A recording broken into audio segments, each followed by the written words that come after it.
I know you have missed this place, but we know that God is mightily and abundantly with you in that very place where you are. And before I take you to the Word of God, I pray that you may lift up your hands, kneel down, close your eyes, and let us pray. Father, in the name of Jesus, I just want to say thank you for this wonderful time. I pray that you may release your anointing over this word, that as I speak to them, it will be able to answer some of their questions. In the mighty name of Jesus Christ we pray. Amen.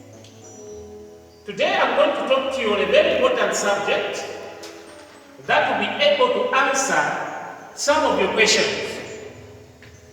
That will be able actually to bring solution to some of the problems and questions that you've had in your life. I'm going to speak to you on a subject that I've entitled Dealing with the Root Cause of Mankind's Problem. There are so many problems, there are so many challenges, there are so many questions of life that man has, and you may have, as the person that is watching us speaking this word. So in this subject, the Lord wants to answer some of your questions that you've had concerning your life and the prevailing circumstance. Let me take you quickly to the book of John chapter 5 and verses 14. John chapter 5 and verses 14. This is where I'm going to read. Verse 14 says, this is what verse 14 says. Later Jesus found him at the temple and said to him, "See, you are well again. Stop sinning, or something worse may happen to you." The man went away and told the Jewish leaders that it was Jesus who had made him well. Because at that particular time, he did not know who Jesus Christ was. Let me take you to the book of Exodus again, chapter 11. To the book of Exodus, chapter 11. Now, in chapter 11, I'll read verses 4 up to 7. The Bible says, "So Moses said, this is what the Lord says, about midnight I'll go throughout Egypt. Every firstborn son in Egypt will die. From the firstborn son of Pharaoh, who sits on the throne, to the firstborn son of the female slave, who is at a handmill, and all firstborn of the cattle as well. There will be a loud wailing throughout Egypt, worse than there has ever been, or ever will be again." Verse 7. "But among the Israelites, not a dog will bark at my people, or an animal." Then you will know that the Lord makes a distinction between Egypt and Israel. All these officials of yours who come to me, bowing down before me, saying, "Go, you and all your people." Let's go to verses 12, just the last part.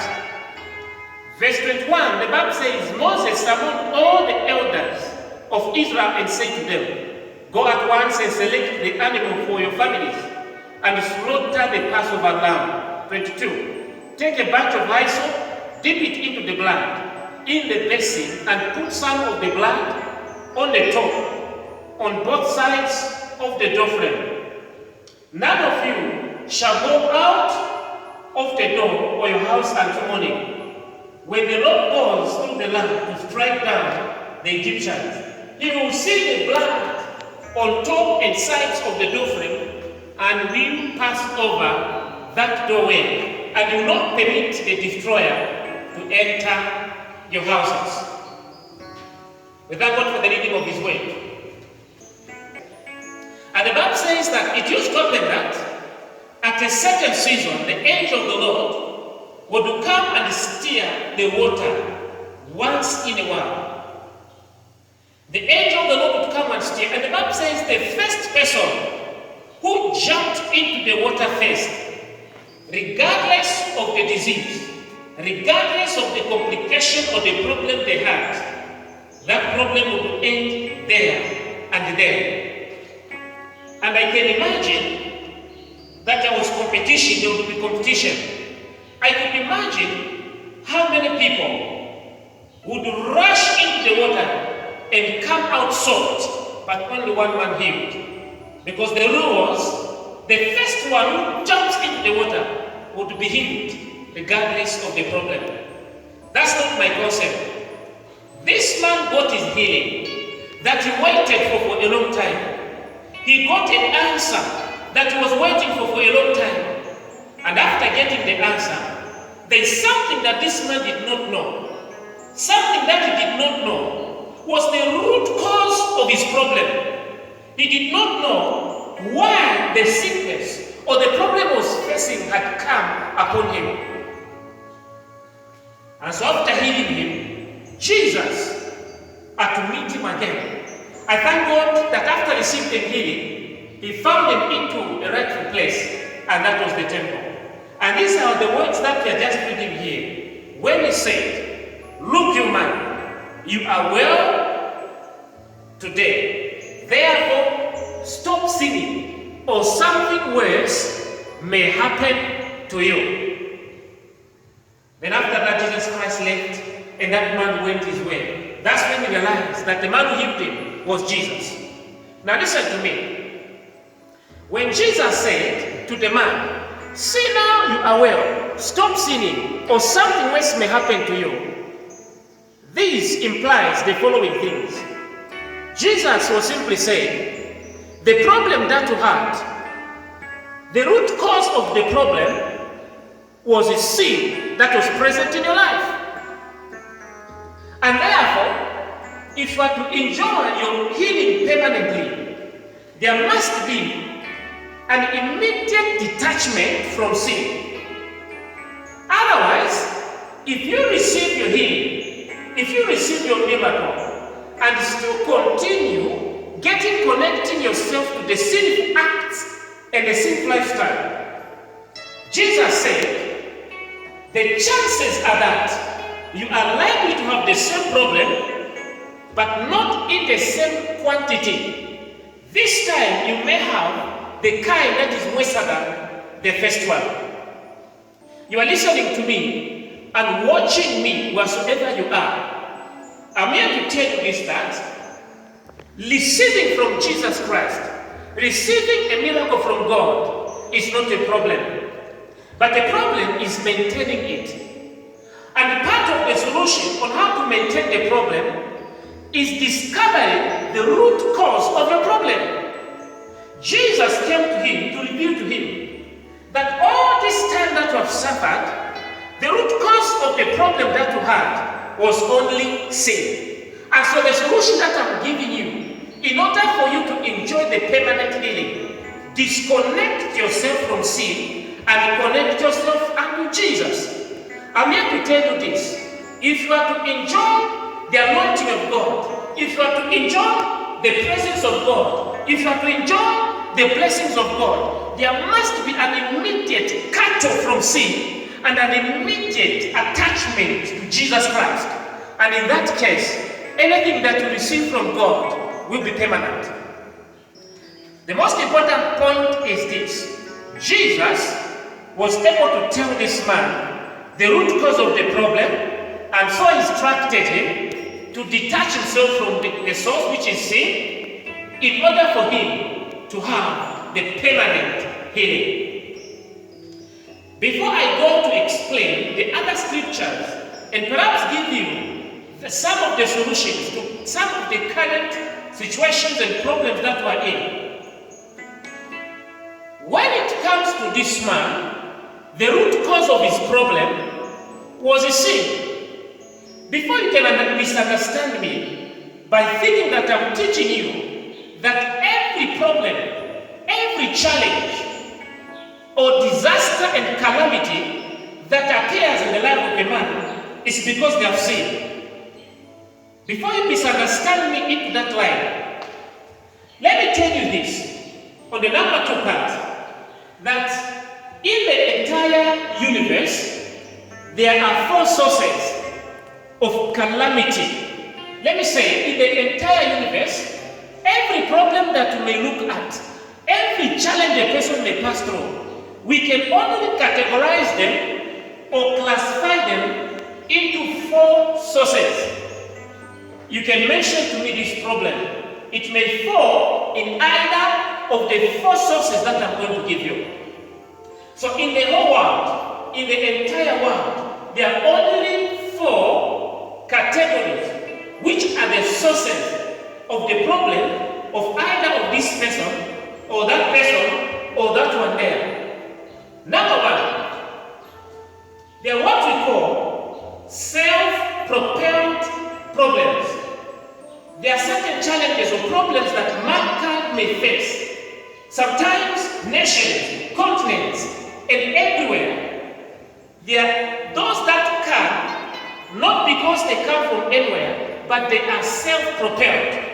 When I say self-propelled, meaning they've been caused, or they have come into existence, or they've begun to happen as a result of the choices that human beings undertake on their own.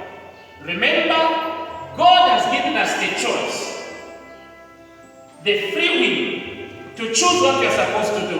So number 1, I say, self-propelled problems. For example, the generation of Noah, after God created them, you go to Genesis chapter 6 from verses 1 up to 6. The Bible says that when God looked down on earth, he saw that the wickedness of man has so much increased, such that their imagination were wicked all the time. Their action were wicked all the time. And if you go to verses 5 and 6, in the same chapter 6 of Genesis, then the Bible says, God says, I regret that I ever made man and put him on earth. He even said, I'm going to wipe the entire human race. It is at this point we experience what we call the global flood of Noah. There's never been a time in history the world has recorded a flood of the world except the generation of Noah. What was the cause of the problem? It was that the wickedness of man on earth had increased to such an extent that whatever they were thinking all the time, their imagination all the time were evil always, to such an extent that God regretted. Such an example are what we call the self-propelled problems or self-propelled source. Another example is that of Jonah. God says, go to Nineveh. Then Jonah sets himself in the opposite direction, going to Tarshish. Along the road, including the people that were together in the ship, they faced a very tough wind that caused them to lose the cargo that were carrying there. They almost died until they took Jonah, threw him out of the ship, and the sea calmed. Such problems are what we call self-propelled type of problems.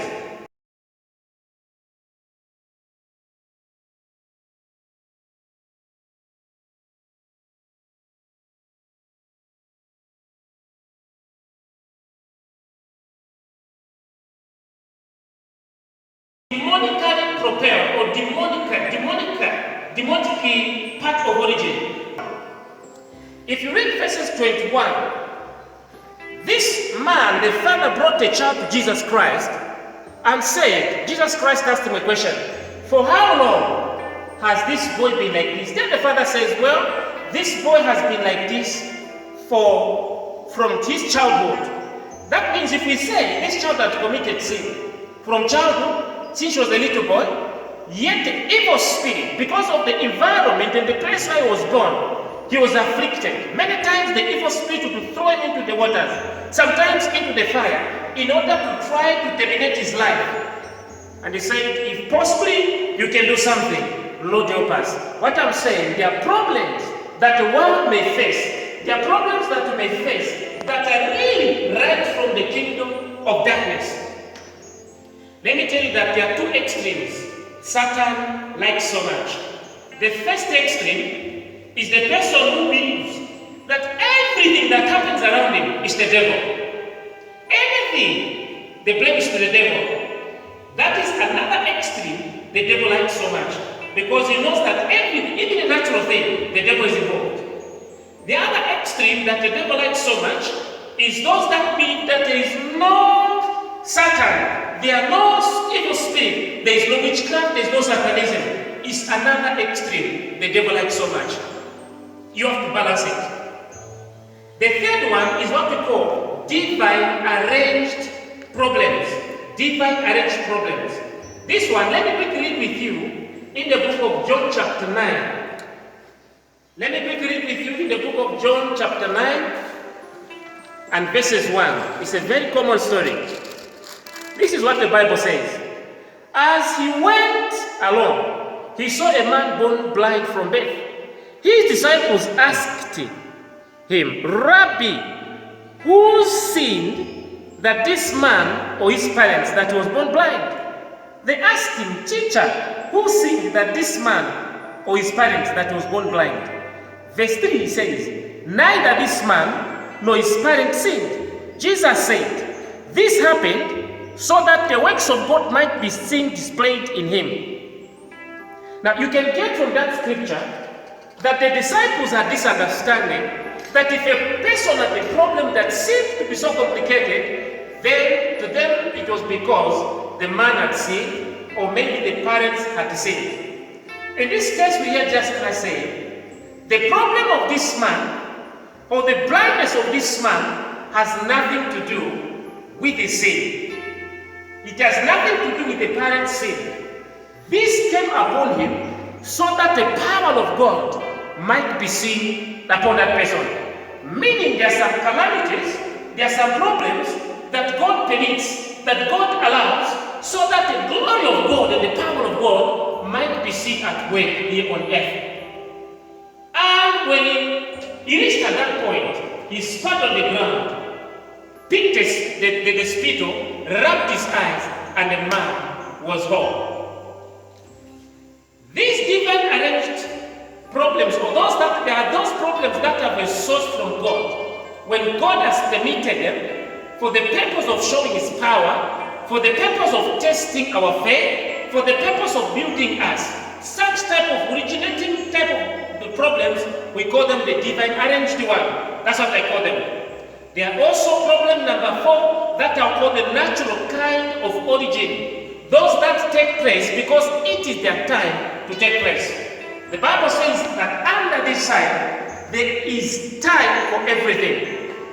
Inasmuch as there is time to be born, there is also time to die. Inasmuch as there is time to laugh, there is time for sorrow. Inasmuch as there is time to dance, there is time again to be sad. So every good thing, every time, everything in this world has time. And every good thing has an opposite of it. So some things happen simply because the time for them to happen has come. Among the 4, I just want to prepare you and help you on the number 1 problem. Those things that come as a result of us, or us people, not aligning ourselves to the will and the word of God. And then you'll be able to survive the time and the tough season where you are. Let me take you now to the last part where I read in the book of Exodus. In this part, I just want to show you how the Israelites were able to survive the angel of death, which later on that day has remained up to date to be called the Passover. I read with you in the book of Exodus chapter 11, I read verse 4 up to 7, chapter 12, we read verse 22, downwards there. Now listen to me. After Pharaoh had totally become stubborn that he could not release the children of Israel, remember, in total number, God struck Egypt with 10 plagues. 9 plagues, Pharaoh would still not be able to release his children. If you read the Bible says the land had become devastated. There were plagues of locusts that destroyed every crop and every tree and every leaf. There were plagues of blood, the plagues of darkness, the plague of boils, all those plagues. And then in this chapter where I was saying, in chapter 11, then God says to Moses, there is one more plague that I'm going to bring upon Egypt. This one, after I've stricken Egypt with it, these officials that you see here, they will come to me bowing down. Come to bowing down, please, can you take your people, your silver and everything, and leave the place? Even the Pharaoh himself is going to call him in a hurry. Can you take your people and leave them after I strike them? And this plague, it was the striking of the firstborn male in all Egypt, starting from the king's palace, ending to the slave girl, including the firstborn animals, the cattle and everything, they were to be struck. The current situation where we are, remember I'm telling you about dealing with the root cause of mankind's problem. Jesus identified sin in this man as the root problem. And I'm also trying to give you a solution on how you are able to survive the angel of death that is moving door by door in the entire world. It is visiting. You'll be so much surprised that you may qualify it as the angel of death or the spirit of the destroyer that is moving all around the world. Why? How can I qualify that? The same angel, as it passes by some doors, some people survive, others they die. I want to show you how the Israelites survived. God gave Moses the following instructions. Say, on this night I'm going to come down and I'll pass in Egypt, because I've seen the stubbornness of the Egyptians. I've seen the stubbornness of the heart of this king, and I'm going to humble him with one more plague. Whether they like it or not, they are going to listen. And now, God instructed Moses to do the following things. In Exodus chapter 11, 4, 5, and 7, and Exodus 12, 21 to 23, one of the instructions that God gave to Moses said, each and every one of you, each family must get an animal 1 year old without defect. They should get one. And he said, such animals can either be a lamb or a goat, but it should be 1 year old and below, but it must be without defect.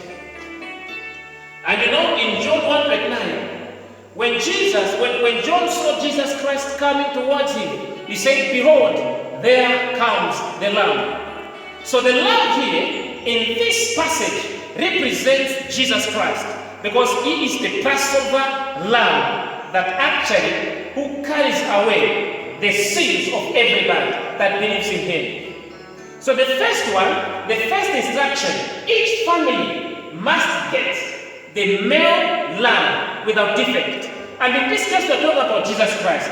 Let me tell you in the first place, all those that are listening to me, everywhere you are, if you are to escape the angel of death, escape eternal destruction, there is only one cross of Calvary. That's the actual thing. And the number 3 thing he told them to say, once you enter the house during that night, do not come out. Don't open the door. Shut yourself inside. Do not come out until morning. Because by the time you be trying to come out, I couldn't be, the angel of death could be standing right at your door and you may be struck dead. So I instructed him, the doors must be shut. The last one, he said to them, on this day, you have to make sure that in 7 days' time, make sure that there is no yeast that is found in your houses. Clean your houses, make sure that there is no yeast that is found there. If by any means this night comes and there is yeast in your houses, I will not consider you my people. That house, I'm going to strike it. I will permit the angel of death to strike you. Let me conclude as I analyze this with you. There are 4 instructions that God gave to Moses. He said, number 1, each family let them choose a male lamb that is without defect. We all know that in the entire world, the one that had no defect, the one that was perfect, the lamb being talked about here is Jesus Christ. My question to you, the one watching here, have you accepted Jesus Christ as your Lord and Savior? Have you received Him? Do you have the lamb into your life? If you do not have Jesus Christ, you may be in danger of the angel that is passing by in the entire world. Not only in danger by the enemy that is unseen, which is the angel of death in this world, you are also in danger of entering eternal domination. Imagine this angel captures and enters your house, takes you by surprise, you are not prepared, you don't have Jesus Christ in your life, then you are doomed. So the survivors here, one of the things you need to do is to choose for yourself Jesus Christ. If you already have Jesus Christ, develop a closer and a strong relationship with Jesus Christ at a time such as this one.